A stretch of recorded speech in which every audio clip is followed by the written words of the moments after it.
નહીં ઘટના સામે આવી. લગ્નની પ્રથમ વર્ષગાંઠની ઉજવણીના બીજા દિવસે નવ દંપતી તેમના જ ઘરમાં મૃત હાલતમાં મળી આવતા સમગ્ર વિસ્તારમાં ચકચાર મચી ગઈ છે. યુવક પંખા સાથે લટકેલી હાલતમાં મળ્યો હતો, જ્યારે તેની પત્ની જમીન પર મૃત હાલતમાં મળી આવી હતી. ઘટનાની જાણ થતાં કતારગામ પોલીસે સ્થળ પર પહોંચી તપાસ શરૂ કરી છે.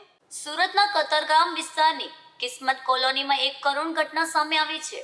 લગ્નની પ્રથમ વર્ષગાંઠના બીજા જ દિવસે 23 વર્ષીય અભય કાતરિયા પોતાના ઘરમાં પંખા સાથે ફાંસો ખાધેલી હાલતમાં મળી આવ્યો હતો, જ્યારે તેની 19 વર્ષીય પત્ની દિશા જમીન પર મૃત હાલતમાં મળી આવી હતી.